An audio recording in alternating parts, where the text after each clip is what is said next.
Y luego vamos a empezar con cirrosis hepática, ¿ya? Voy a empezar a compartir.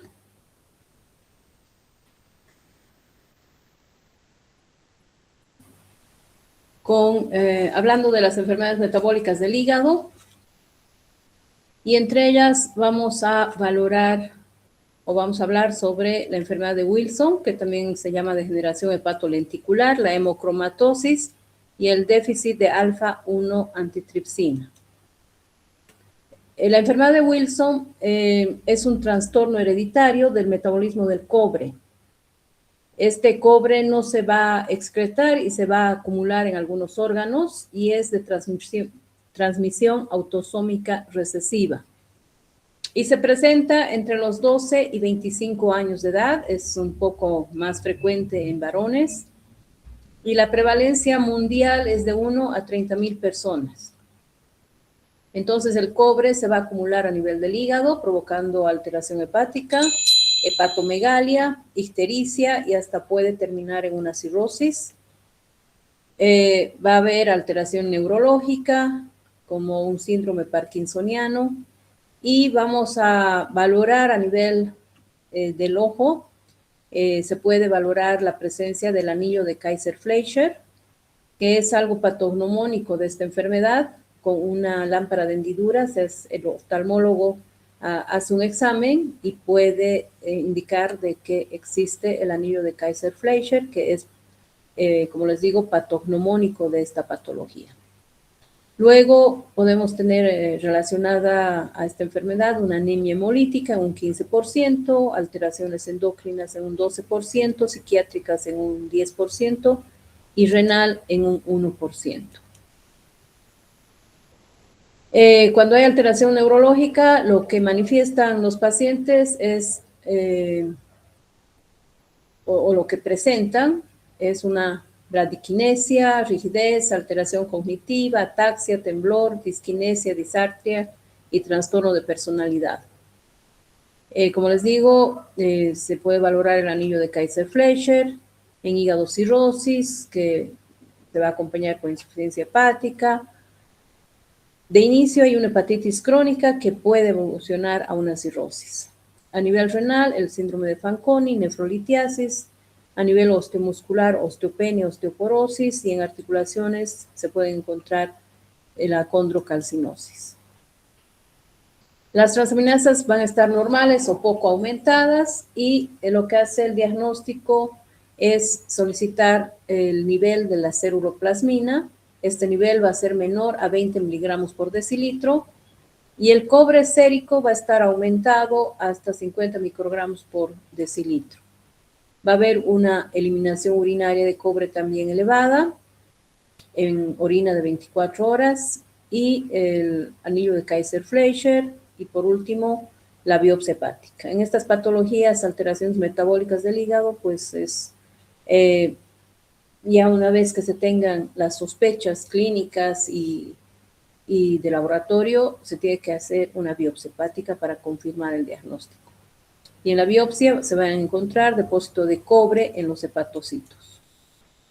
El tratamiento es utilizar un quelante de cobre, como la D-penicilamina, 500 miligramos 4 veces al día, y esto va a ocasionar que se pueda excretar el cobre en orina, y este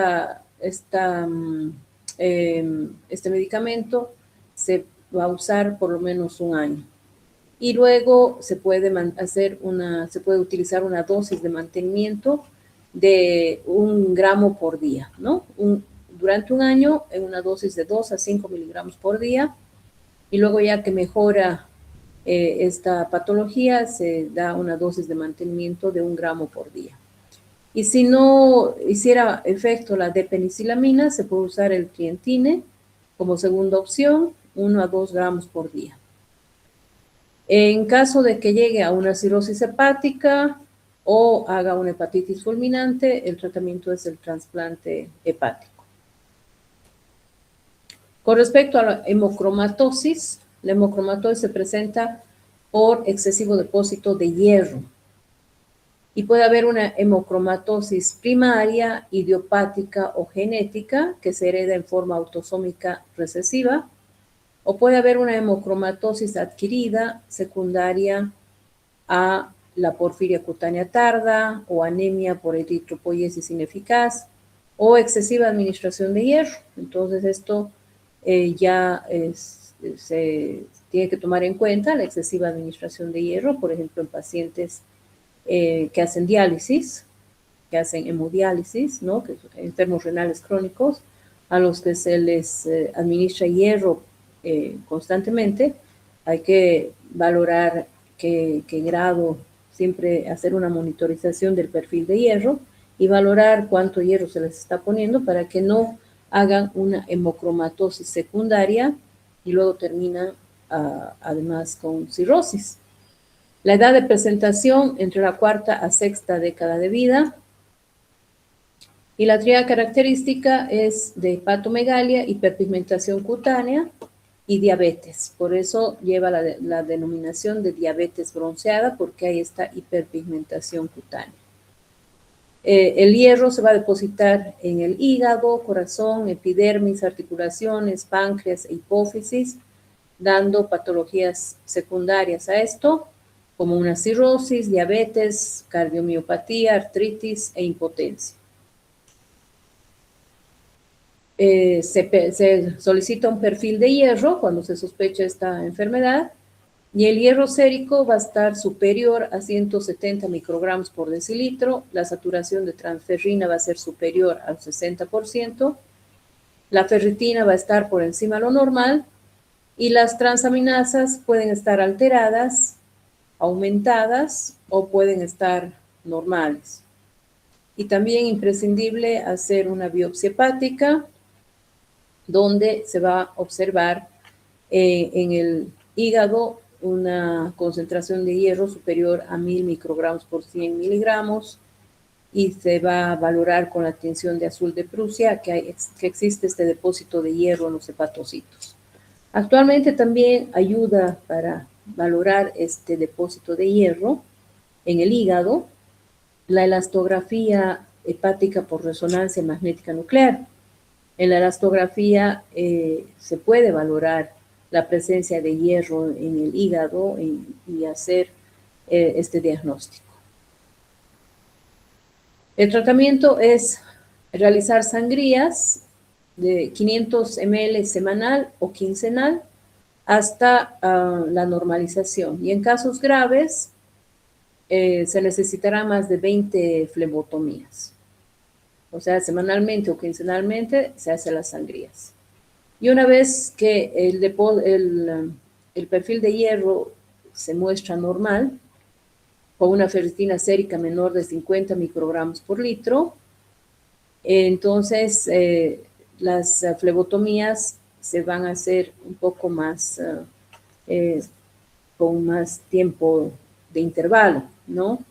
Y por último, se hacen sangrías de mantenimiento una vez cada 3 o 6 meses por toda la vida. El pronóstico es bueno con las flebotomías, o sea, se impide de que este paciente vaya a una cirrosis hepática.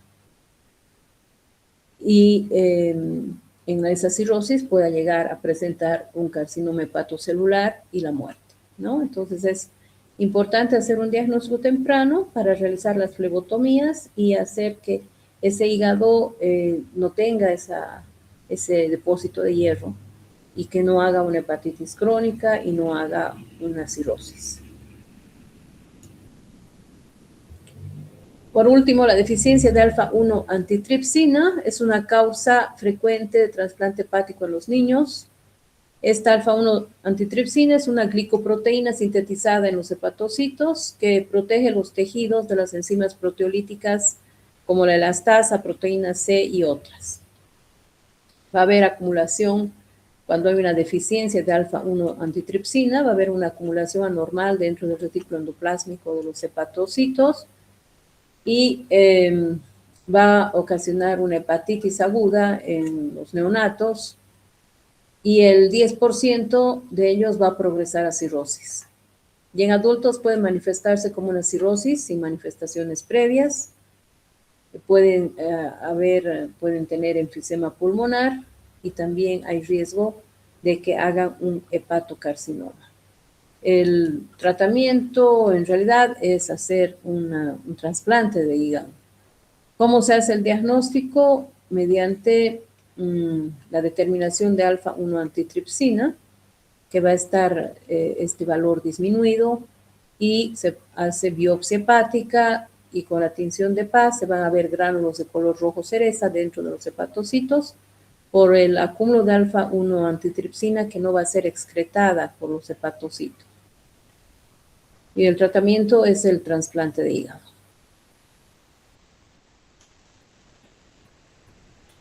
Bueno, ahora vamos a pasar a hablar sobre la cirrosis hepática o la hepatopatía por alcohol. ¿Se ve, no? Sí, doctora. Ya. El consumo excesivo y crónico de alcohol puede llevar a, primero, el acúmulo de grasa en el hígado, puede llevar a procesos inflamatorios agudos de los hepatocitos, o una esteatohepatitis por alcohol, y también una cirrosis hepática, ¿no? Terminan en cirrosis hepática de tipo alcohólica. La enfermedad hepática alcohólica es la cuarta causa más importante de muerte en varones de 25 a 64 años que residen en áreas urbanas en Estados Unidos. Y fue la ENEC en el siglo XVIII quien hizo la descripción de la cirrosis, haciendo necropsia de un paciente alcohólico. Entonces, por eso lleva la cirrosis por alcohol, lleva el nombre de cirrosis de Laennec, porque fue descrita en el siglo XVIII por este científico. La lesión hepática por alcohol se va a dar cuando existe una ingesta de 40 a 80 gramos de etanol al día en los varones y una dosis menor, o sea, una ingesta menor de alcohol en las mujeres puede ocasionar daño hepático de 20 a 40 gramos al día. Durante 10 a 12 años, más o menos, se ha visto de que puede haber el daño hepático, ¿no? Y cómo se valora la cantidad de alcohol que consumen, haciendo un cálculo de la cantidad en mililitros de bebida alcohólica que consume, por 0.8, que es la densidad de alcohol con respecto al agua, y por el grado, el porcentaje de grado alcohólico de la bebida que consuman. Por eso, en estos pacientes es importante hacer, durante la anamnesis, hacer la pregunta de qué es lo que consume. Si consume chicha, si consume cerveza, vino o destilados.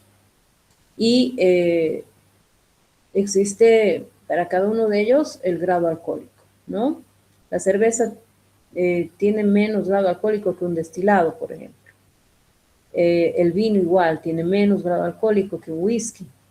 Muchos dicen el whisky es sano y por eso tomo whisky, pero sin embargo es un destilado, entonces tiene alto grado alcohólico y en el envase está indicado qué grado alcohólico tiene esa bebida alcohólica y hay que también investigar qué cantidad consume. Si un vaso que viene a ser 250 cc o ml o una botella de 1 litro, de 2 litros, cuánto consume al día y se saca el grado, los gramos de alcohol que esté consumiendo para darnos cuenta si está en estos niveles que pueden hacer daño al hígado, ¿no? Y también el tiempo que consume, de qué edad a qué edad ha tomado bebida alcohólica el paciente. Ese es otro dato que hay que preguntar. Existe variabilidad individual en cuanto a la presencia de lesión hepática por alcohol, o sea, muchos consumen bastante cantidad y no tienen daño hepático y otros puede ser que sí tengan más fácilmente el daño hepático. Entonces hay aparentemente mayor susceptibilidad en algunos y también influye el estado nutricional, la reacción individual a agentes tóxicos o infecciosos y factores genéticos.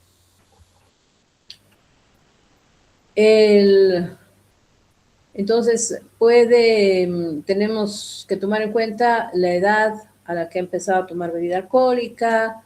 Luego, el mayor lesión por alcohol se da en el sexo femenino. La raza, el estado nutricional, si se alimenta adecuadamente o no, el tabaquismo, patrón, tipo de bebida, todo eso se tiene que averiguar. Actualmente, pues también vemos de que muchas familias, varias personas que no tienen, bueno, esto con respecto a otras causas, ¿no? De cirrosis, tenemos que averiguar en la familia si son varios los miembros de la familia que tienen la cirrosis y si es que han ingerido o no han ingerido bebida alcohólica. Factores genéticos también parecen influir en daño al hígado. Descartar el virus C, descartar hepatotoxinas, medicamentos, herbolaria, etcétera, para hacer diagnóstico diferencial sobre la hepatopatía.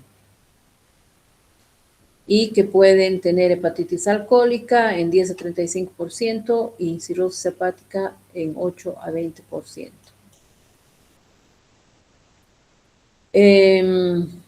La estatosis hepática es el acúmulo de grasa en el hígado que es reversible.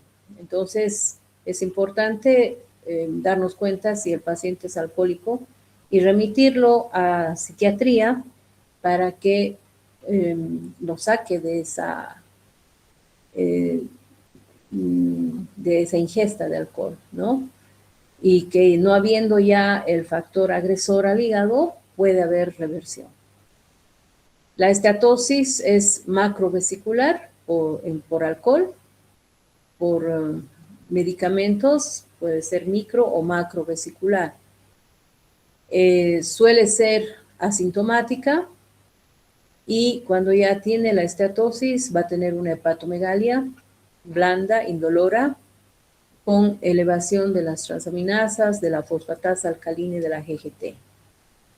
El etanol interfiere en el metabolismo celular, se oxida acetaldehído y va a provocar esto una disminución de la intensidad de oxidación de ácidos grasos con mayor producción y acumulación de triglicéridos en el hígado. Y aquí ven las vacuolas de grasa dentro del hígado. La hepatitis alcohólica aguda se da por el consumo excesivo de alcohol, incluso 4 semanas previas a lo que acude al médico. Tenemos que averiguar cuándo tomó la bebida alcohólica, ¿no?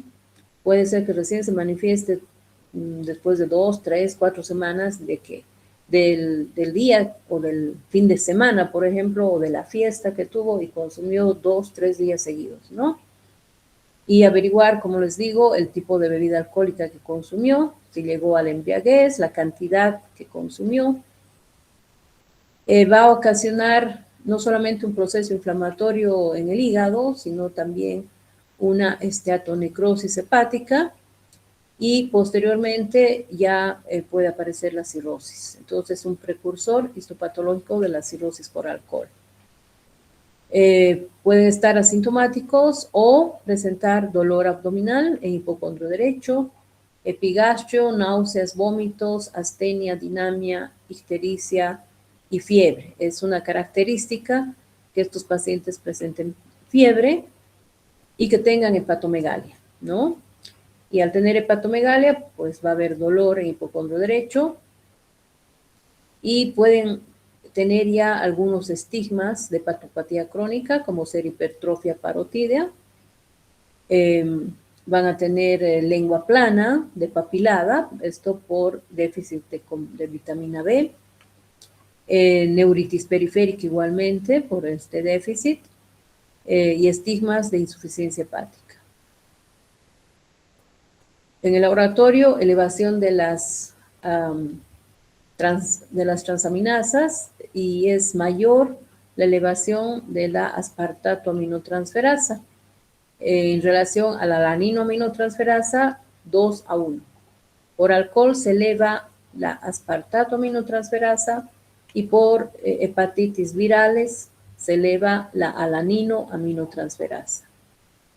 Va a haber un aumento de la fosfatasa alcalina, de la GGT, las bilirrubinas se elevan a expensas de ambas, pero más la directa, y hay una leucocitosis. También otra característica de la hepatitis alcohólica, por el proceso inflamatorio, va a haber leucocitosis.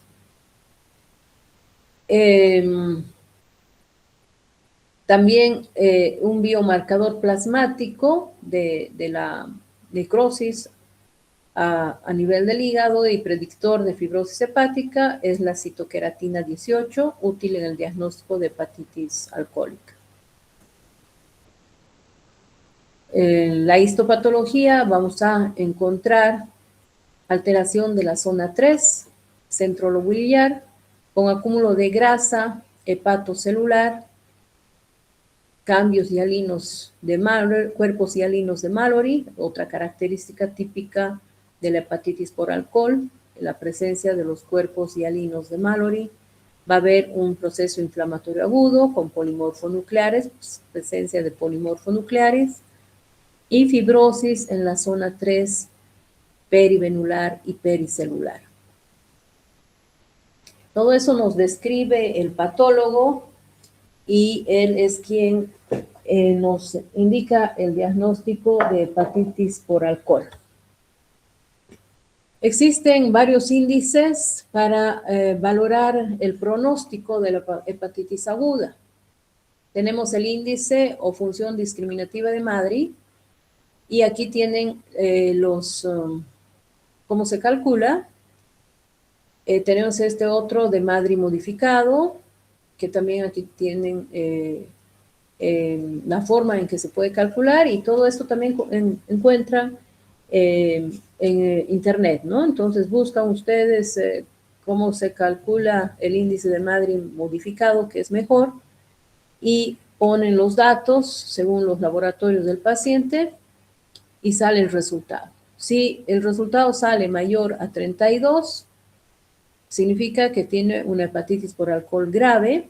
Si es menor a 32, es una hepatitis por alcohol leve a moderada. Y esta grave, pues ya es mejor que este paciente esté en una unidad de cuidados intermedios, porque existe la posibilidad que haga una insuficiencia hepática aguda y pueda fallecer. También se puede utilizar el MELT, que aquí está la forma de calcular y también hay aplicaciones, y el índice ABIC. Pero el que más se utiliza es este Madrid modificado. El tratamiento es importantísimo, la abstinencia alcohólica. Y si es un paciente alcohólico, tiene que tener apoyo psiquiátrico para que no haga abstinencia por alcohol, ¿no? Entonces el psiquiatra tiene que estar vigilando la evolución del paciente.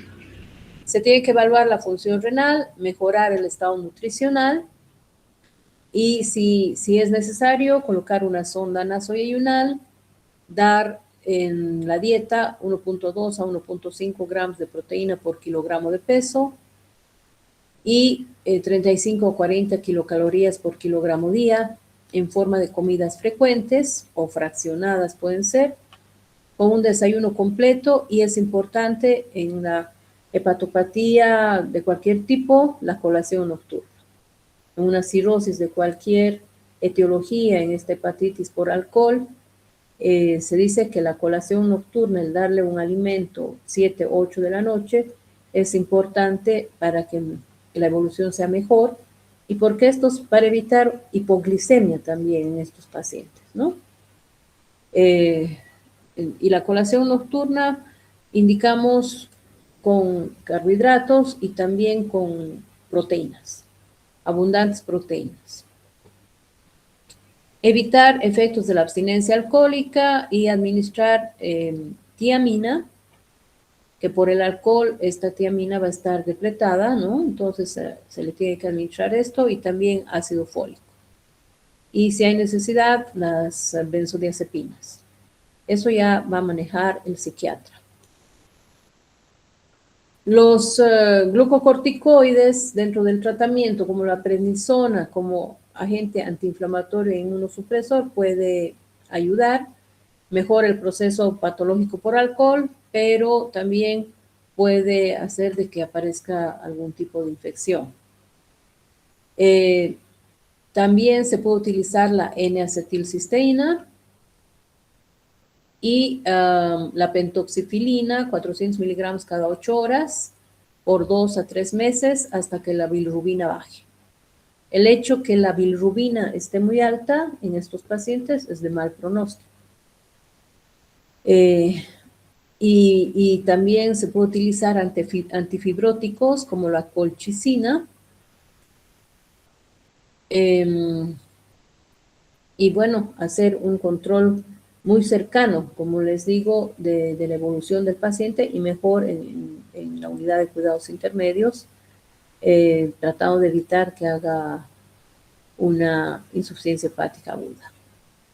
El síndrome de CIEV es una entidad rara, es un tipo de hepatitis alcohólica en la que las lesiones histológicas típicas de la hepatitis alcohólica se asocian a esteatosis masiva, anemia hemolítica e hiperlipidemia. Es otra patología que es rara. Luego tenemos la fibrosis hepática. Luego de que este paciente ha hecho una esteatosis, una esteatohepatitis o una hepatitis aguda, va a aparecer el tejido fibrótico en el hígado.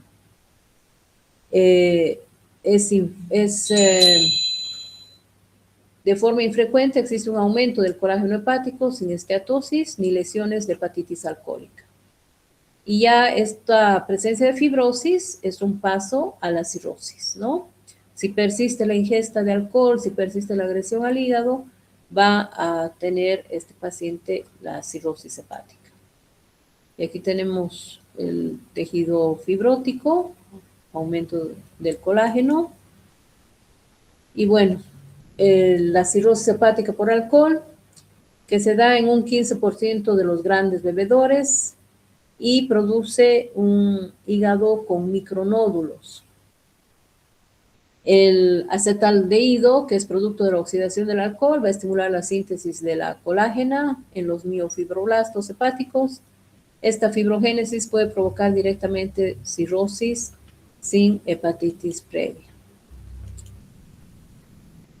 Y según la OMS, la cirrosis es un proceso difuso caracterizado por fibrosis y la conversión de la arquitectura hepática normal en nódulos estructuralmente anormales, que son los nódulos de regeneración. Entonces, en la cirrosis lo que vamos a tener es fibrosis, los nódulos de regeneración, puede haber necrosis y shunts arteriovenosos. Y se considera todavía por el momento una enfermedad crónica, progresiva e irreversible, ¿no? Que es algo que todavía les decimos a los familiares de que es una patología en la que en realidad nosotros como médicos intervenimos para tratar las complicaciones, pero no vamos a sanar ese hígado, no vamos a revertir la fibrosis. Ya es un daño crónico irreversible. Como les digo, por el momento, porque como la medicina progresa, puede ser que en algún momento se encuentren medicamentos que puedan quizás revertir esa fibrosis del hígado, ¿no? Pero por el momento todavía pues es una patología crónica, progresiva e irreversible. Puede haber una cirrosis con macronódulos o con micronódulos. Los macronódulos se consideran cuando en la histopatología hay nódulos de más de 3 centímetros y los micronódulos menores a 3 centímetros, no más de 1 centímetro. Y también puede haber una cirrosis con mixta. Entonces aquí vemos micronódulos, macronódulos,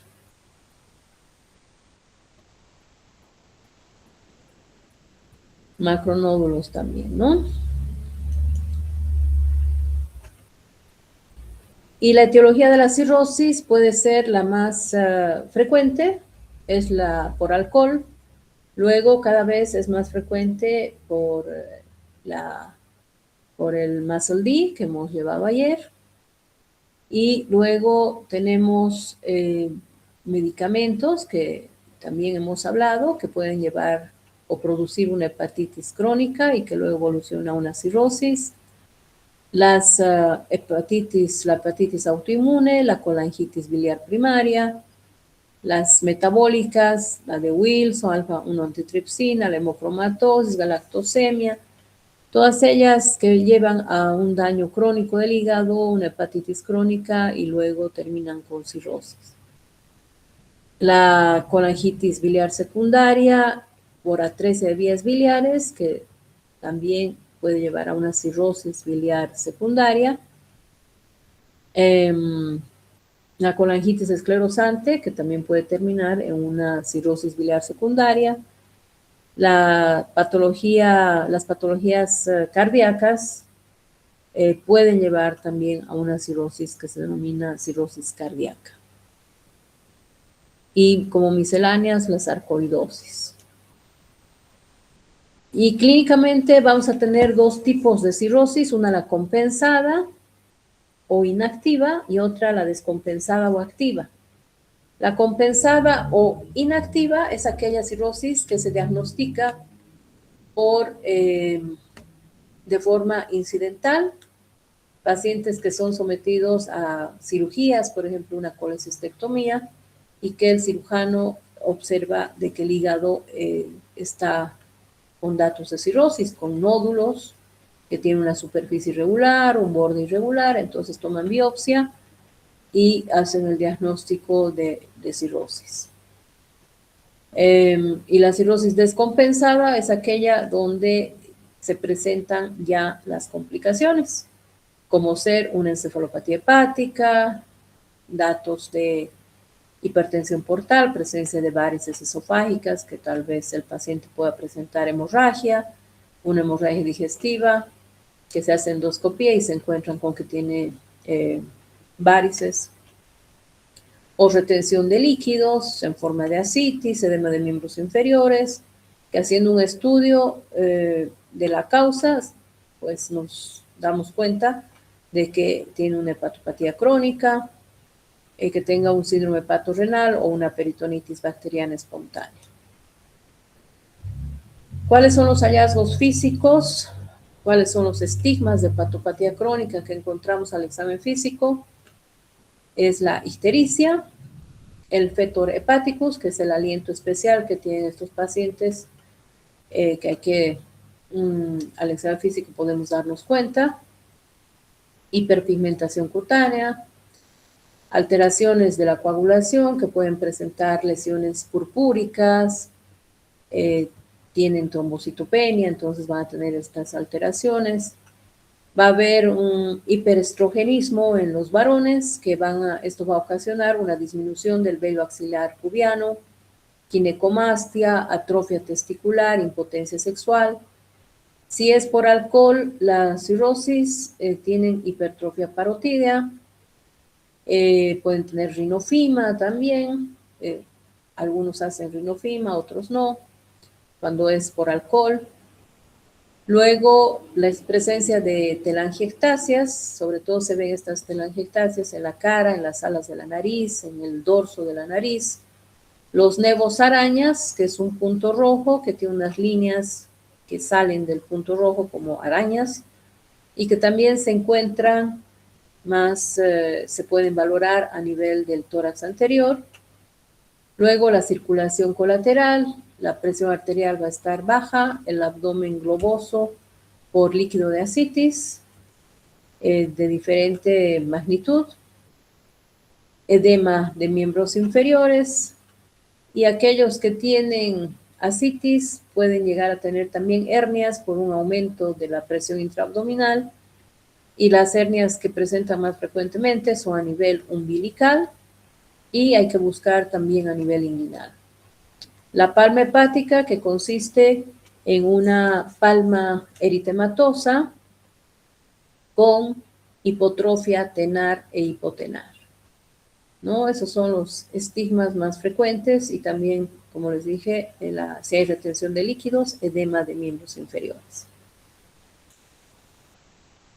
Entonces, si nos encontramos frente a un paciente que tiene estas características y tiene algún factor de riesgo para hepatopatía, se pide pruebas de función hepática que van a estar alteradas y pueden tener pancitopenia, o sea, disminución de los eritrocitos, disminución de las plaquetas y disminución de los glóbulos blancos. Y esto se presenta porque hay una esplenomegalia y en este vaso grande se secuestran las células sanguíneas y periféricamente se manifiesta con visitopenia, pueden ser 2 elementos sanguíneos disminuidos, o con pancitopenia, los 3 elementos sanguíneos disminuidos, ¿no? Anemia, trombocitopenia, leucopenia. También el tiempo de protrombina va a estar prolongado de acuerdo al grado de insuficiencia hepática. La albúmina va a estar disminuida también por la insuficiencia hepática. El colesterol va a estar bajo.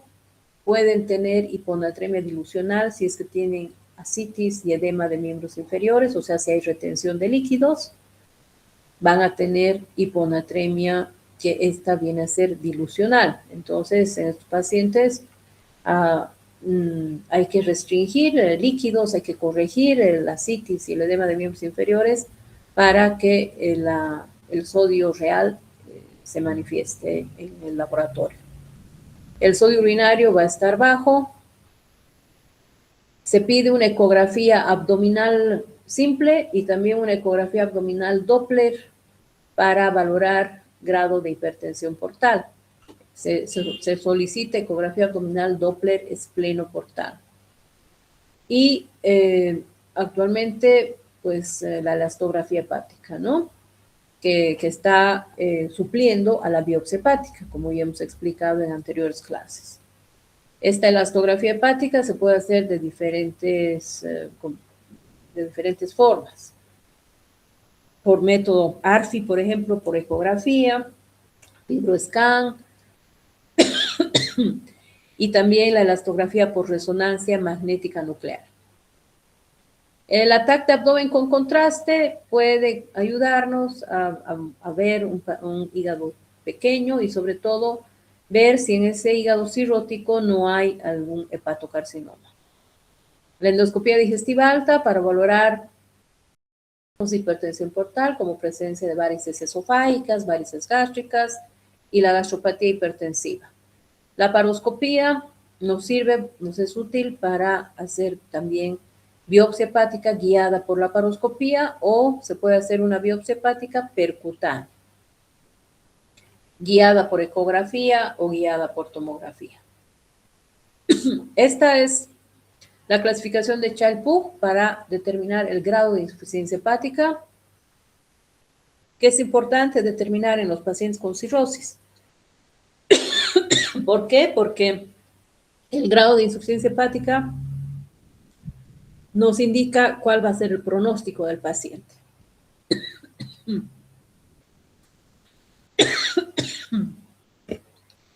Entonces, para hacer esta determinación, se toman en cuenta 2 parámetros clínicos y 3 parámetros de laboratorio. Entre los clínicos tenemos la ascitis y la encefalopatía hepática. Y en el laboratorio tenemos las bilirrubinas, albúmina y el tiempo de protrombina. De acuerdo al valor de estos elementos, se da puntajes. Si no hay ascitis, 1 punto, si no hay encefalopatía, 1 punto. Y si aumenta en gravedad, 2 puntos, y si es más grave, 3 puntos. Entonces se suman los puntos y la suma nos da un resultado que va a ser compatible con insuficiencia hepática Child-Pugh A, si tiene un valor de 5 a 6 puntos, Child-Pugh B con un valor de 7 a 9 puntos y Child-Pugh C de 10 a 15 puntos, que este tiene peor pronóstico. Esto se utiliza para remitir, por ejemplo, a un paciente a cirugía, algún procedimiento invasivo. Los Child C, pues ya no, nadie quiere operarlos porque van a presentar muchas complicaciones posoperatorias y pueden fallecer. Entonces es importante dentro del diagnóstico de una cirrosis hepática hacer determinación también del grado de insuficiencia hepática. Otro método es el MELT, que mide la severidad de la enfermedad hepática crónica. Sirve para predecir la mortalidad a los 90 días y para hacer trasplante de hígado.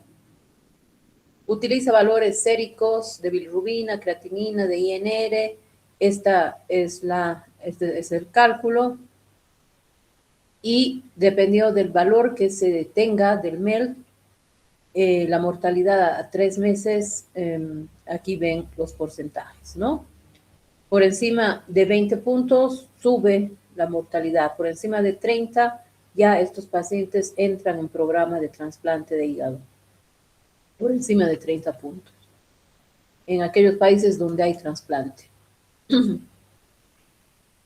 Bueno, hablando de la hipertensión portal, en esta va a haber un aumento de la resistencia vascular intrahepática y del flujo sanguíneo en el sistema venoso porta, lo que lleva a un aumento del gradiente de la presión portocava y se presenta circulación colateral portosistémica.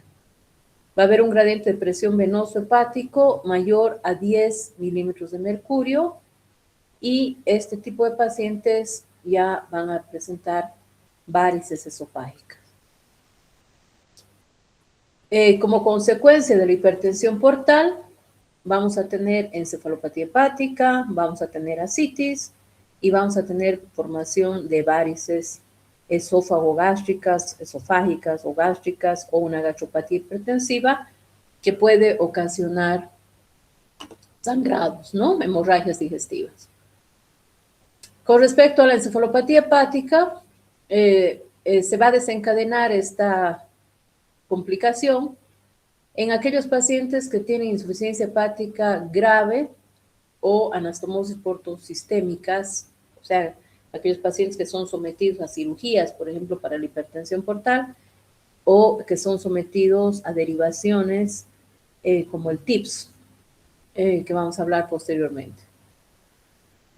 Entonces, aquellos pacientes que tienen insuficiencia hepática Child-Pugh B o Child-Pugh C, es más probable que aparezcan con encefalopatía hepática. Es un dato de mal pronóstico, con una supervivencia de 43% al año y 25% a los 3 años después del primer episodio de encefalopatía hepática. Se caracteriza por alteraciones conductuales, neurológicas y de laboratorio de intensidad variable que son reversibles mientras todavía haya algo de función hepática. En el 11 Congreso Mundial de Gastroenterología en Viena, ya en 1998, se clasificó la encefalopatía hepática en 3 tipos. La tipo A, que es la encefalopatía asociada a falla hepática fulminante. La tipo B es la asociada a derivaciones portosistémicas quirúrgicas o a el TIPS o DPPI, que en español es la derivación percutánea portosistémica intrahepática. Que esto también actualmente ya es menos porque estas derivaciones que se hacen son con otro tipo de materiales que impiden de que haya encefalopatía hepática, pero sí hay que tomar en cuenta, ¿no? Esa es la tipo B. Y la tipo C, que es la que se presenta en los pacientes cirróticos, la que constantemente vemos en aquellos pacientes con cirrosis que se internan con encefalopatía, puede ser de tipo episódica simple o recurrente, que esa es la más frecuente, puede ser la persistente leve o severa, y la subclínica mínima o incipiente. Hay estos tres tipos de la tipo C. La más frecuente es la recurrente, que se internan, hacemos el tratamiento, corregimos el factor que ha desencadenado la encefalopatía y se van a su casa de alta y en algún otro momento pueden volver a internarse, ¿no? Dentro de la fisiopatología de la encefalopatía hepática, se ha visto de que es la elevación del amonio el que causa este problema, y la fuente principal de amonio en intestino es el desdoblamiento de los productos nitrogenados, de las proteínas que llegan al intestino, y donde actúan las bacterias colónicas y que van a producir el amonio, y este no va a ir hacia el hígado para que pueda ser metabolizado en el ciclo de Krebs en el hígado, sino que por la hipertensión portal se va a desviar a través de la circulación colateral portosistémica hacia el sistema nervioso central. Aproximadamente el 80% del amonio es depurado en el hígado, en el ciclo de Krebs, y transformado en urea, por lo que el nivel en el sistema venoso hepático es el más bajo del organismo. Y niveles normales de amonio en sangre arterial y venosa, pues van a tener los pacientes que son normales, pero en los pacientes con cirrosis, este amonio, como les dije, por las colaterales va a haber no va a llegar al hígado para que pueda ser metabolizado y va a llegar al sistema nervioso central. Los astrocitos se encargan de la detoxificación del amonio en el sistema nervioso central, lo convierten a glutamina, pero por la hiperamonemia, por el exceso de producción de amonio, en la glutamina pues no va a ser suficiente, no va a haber esta detoxificación, y la glutamina se va a intercambiar con aminoácidos de cadena ramificada no tóxicos y con aminoácidos aromáticos, que son los tóxicos, hacia el plasma. Esta alta concentración de glutamina va a favorecer al influjo de aminoácidos aromáticos, que van a ser los tóxicos, y el excedente de glutamina ocasiona formación de falsos neurotransmisores también, como la octopamina. Entonces, este incremento de la octopamina, del GABA, va a producir que vaya una alteración de la conciencia, vaya a tener el paciente una alteración de conciencia. El aumento de la serotonina va a provocar de que tenga el paciente una alteración sueño-vigilia, no duerme de noche, más bien está despierto, de día va a dormir. Reemplazan a los verdaderos transmisores en el cerebro, va a haber una disminución de los neurotransmisores como la norepinefrina, el aspartato, la dopamina, inhiben la acción de la dopamina, de la adrenalina del cerebro, produciendo coma, y perturban la transmisión neurosináptica, disminuyendo el metabolismo energético cerebral. Y va a haber un factor desencadenante que tenemos que ubicarlo. No es nada más decir tiene encefalopatía y darle algunos medicamentos que vamos a ver, sino es imprescindible determinar qué es lo que ha ocasionado esta alteración. Puede ser que tenga el paciente una hemorragia digestiva, entonces hay que controlarla y limpiar el tubo digestivo de la sangre. Luego, ver si no ha consumido excesiva cantidad de proteínas animales en la dieta. Las proteínas vegetales lo nutren y se metabolizan mejor, entonces son las demasiadas carnes. Por ejemplo, un cirrótico no puede consumir gran cantidad de carne en una parrillada, por ejemplo, ¿no? Va a entrar en encefalopatía hepática. Luego, los procesos infecciosos en la mujer, sobre todo la infección urinaria, procesos de deshidratación, si tiene diarrea, puede tener alteración hidroelectrolítica y esto ocasionar encefalopatía. Uremia prerrenal igualmente, no utilizar demasiadas benzodiazepinas, sedantes, hipnóticos, elementos, o sea, medicamentos para que duermen en la noche, porque puede llevar a una encefalopatía hepática. Trastornos hidroelectrolíticos, de ácido base, alcalosis metabólica, incluso la constipación, por la producción de sustancias como los mercaptanos en tubo digestivo, puede llevar a encefalopatía hepática. ¿Y cómo se manifiesta? Con alteraciones de la conciencia, alteración del patrón sueño-vigilia, apatía, lentitud de respuesta, reducción de movimientos espontáneos, cambios de personalidad, deterioro intelectual, habla lenta y monótona, que se llama bradilalia, el deterioro intelectual, el hecho de que tenga dificultad para pensar, para responder, para poder sumar 2 más 2, esa es la bradipsiquia, no contesta adecuadamente al interrogatorio, habla muy lento, piensa muy lento, fétor hepático, alteraciones motoras como asterixis, reflejos y tono muscular exagerados. Y existe una clasificación de Westhaven que se utiliza en la grado 0, encefalopatía hepática grado 0, que es la subclínica. Esta se va a determinar, esta encefalopatía, solo por test, que vamos a ver en un momento. El grado 1, hay compromiso intelectual, tiene bradipsiquia. El grado 2 va a tener confusión, euforia o somnolencia, asterixis, hiperreflexia. Todavía controla los esfínteres. En cambio, en el grado 3 ya va a haber una somnolencia más constante, que apenas, que no va, en el grado 3 va a responder a estímulos dolorosos. Ya es un coma superficial y tiene esto una sobrevida del 40%. En el grado 4 ya es un coma más profundo que no responde a estímulos verbales ni dolorosos.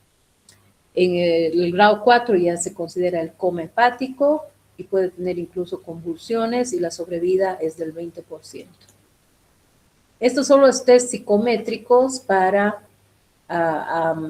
el diagnóstico de encefalopatía grado 0, que es la incipiente, o subclínica, donde le indicamos al paciente que una los del 1 al 2, del 2 al 3, del 3 al 4, ¿no? Luego, seguimiento y diseño de una carretera, se hace un trazo de una carretera y se le indica que con un lápiz haga una línea dentro de la carretera y que no toque los laterales. Y el paciente pues va a tener dificultad para resolver. Entonces, este tipo de pacientes no tienen que, pareciera que no están con encefalopatía, por eso es subclínica. Sin embargo, haciendo estos estudios psicométricos nos damos cuenta que sí tiene alteración de conciencia y él no tiene que manejar para nada, por ejemplo, un carro, ¿no? Y tiene que caminar siempre acompañado porque en cualquier momento esa encefalopatía va a ser más profunda. ¿Y cómo se diagnostica? Por la clínica, por los antecedentes, por estos estudios psicométricos y luego también se puede pedir amonio en sangre, que puede ser orientador. Luego, el perfil hepático que puede estar alterado. Para hacer diagnósticos diferenciales se puede hacer un estudio de líquido cefalorraquídeo, el electroencefalograma también, y todos los otros laboratorios, sobre todo para determinar si es que no tiene alteración hidroelectrolítica o si no tiene una infección urinaria. El tratamiento se basa en la reducción de la producción y absorción de las toxinas derivadas del tubo digestivo.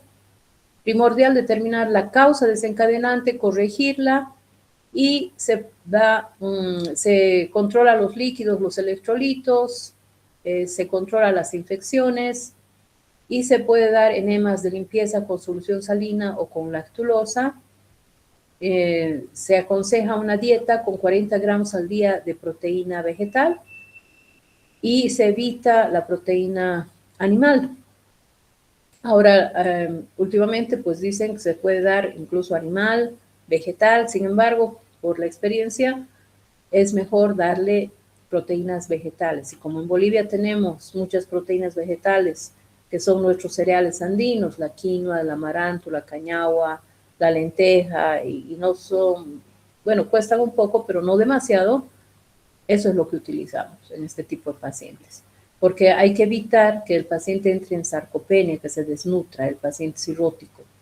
Entonces, siempre se le tiene que alimentar con este tipo de cereales andinos al paciente cirrótico. Y si entró en encefalopatía hepática, indicar de que coma mínimamente la carne, ¿no? Las proteínas animales.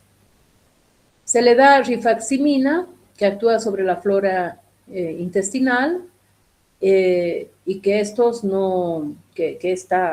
estas bacterias del colon no actúen sobre las proteínas para producir el amonio. Entonces, la rifaximina se le puede dar 400 viene de 400 miligramos, viene de 550 y se le da cada 8 horas.